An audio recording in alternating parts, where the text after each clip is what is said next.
Golden Monkey of the Floating Mountain.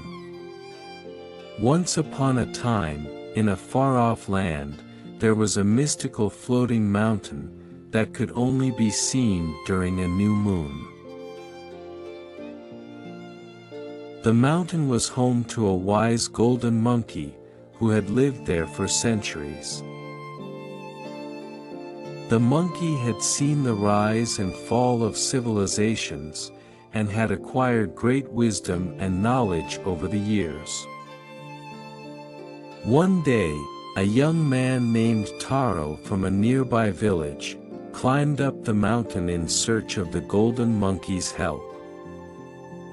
Taro's village was in great danger, as a powerful sorcerer had cast a terrible spell. Leaving the villagers with no water for their crops and livestock, the villagers were desperate for a solution. And Taro knew that they were doomed, unless he could find a way to stop the sorcerer. As Taro climbed up the mountain, he marveled at the beauty and serenity of the place. The air was pure, and the scenery was breathtaking. When he reached the top, there, in the center of a clearing, was a tree with golden leaves, and perched on a branch was a wise golden monkey. The monkey looked at Taro with curious eyes. "Great monkey," Taro said, bowing low, "I come to you in need of your help. My village is in great danger, and I do not know what to do. Please, if you can, tell me what I must do to save my people."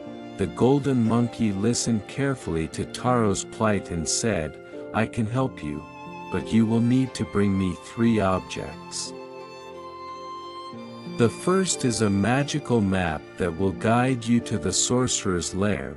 The second is a golden staff that has the power to break any spell, and the third is a magical orb that will weaken the sorcerer's powers." Taro was determined to save his village, and so he set out to find these objects. He traveled far and wide, encountering many dangers on his way. But with the golden monkey's guidance, he finally found all 3 objects. The first object was the magical map that had the power to break any spell. After a few days of traveling, Taro came across an old and abandoned castle. He felt that the map could be hidden somewhere inside the castle. And so he began to explore the castle's dark and creepy corridors. As he wandered through the castle, Taro finally found a hidden door that led to a secret chamber. The chamber was dark and musty, and Taro could barely see anything. He lit a torch and looked around, and there, in the center of the room, was a pedestal with a small, glowing object on it. It was the magical map that he had been searching for. Taro approached the pedestal, and saw that there was a riddle carved into the stone beneath the map. He knew that he would need to solve the riddle, to access the map. He read the riddle carefully.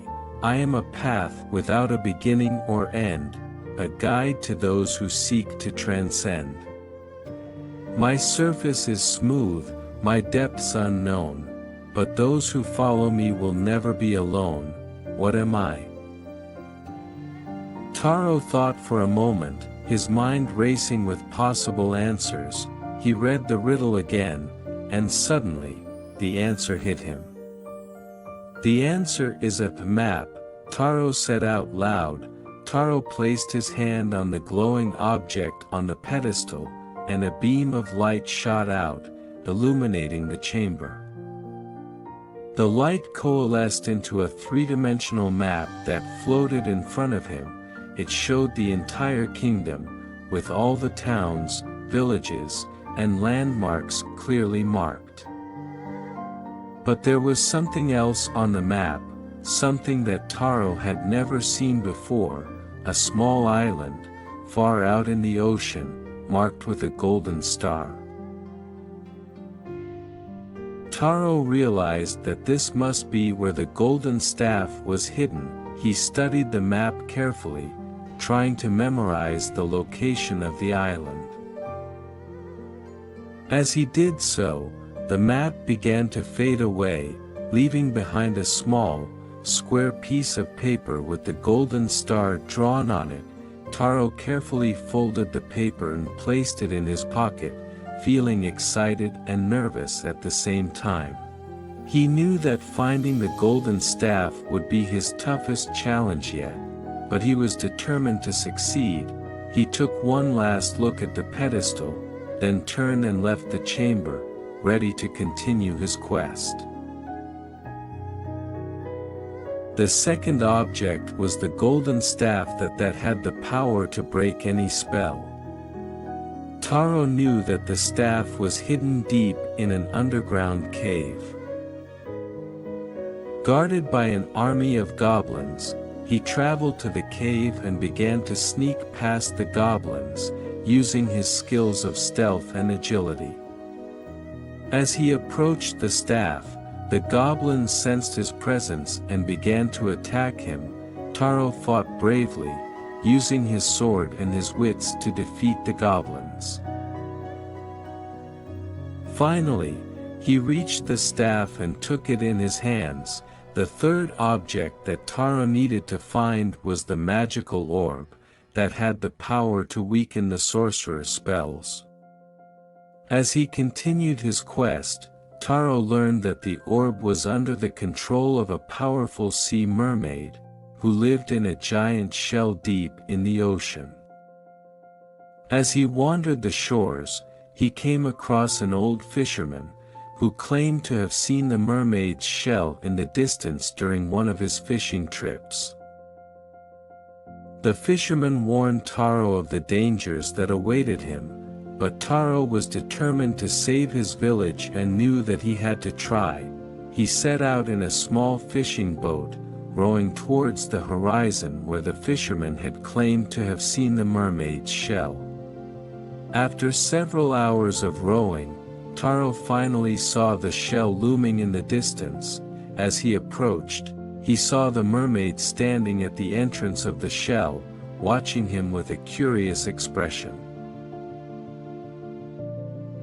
Taro stepped out of the boat and approached the mermaid, who greeted him with a song that sounded both enchanting and ominous. Taro knew that he had to convince the mermaid to give him the orb, but he didn't know how to do it. He tried to reason with her, explaining the danger that the sorcerer posed to his village, but the mermaid was hesitant to give up her powerful possession. Taro knew that he had to do something drastic.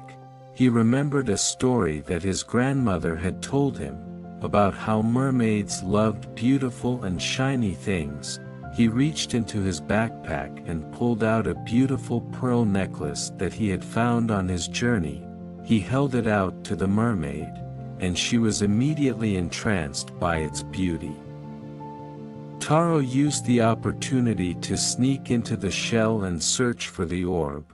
He found it hidden in a secret chamber, guarded by a group of crabs. Taro used his sword to fight off the crabs and grabbed the orb. The mermaid realized what was happening and began to sing a powerful song, causing a huge wave to rise up and crash down on Taro. Taro was tossed around by the wave, but he managed to hold on to the orb. He climbed back into the boat and rowed away from the mermaid's shell, feeling victorious and relieved. He knew that he had all the objects he needed to break the sorcerer's curse and save his village. With the 3 objects in his possession, Taro journeyed to the sorcerer's lair. The sorcerer was waiting for him and laughed when he saw Taro with the objects. "You foolish boy," he sneered, "do you really think these objects can defeat me?" But Taro was not deterred. He held the golden staff and recited an incantation he had learned from the golden monkey. The staff glowed brightly, and the sorcerer's powers were weakened. The village rejoiced as Taro returned, hailed as a hero. The golden monkey watched from his mystical floating mountain, pleased that his guidance had helped save the village. And Taro knew that he would always remember the wise golden monkey, and the 3 magical objects that had helped him defeat the sorcerer.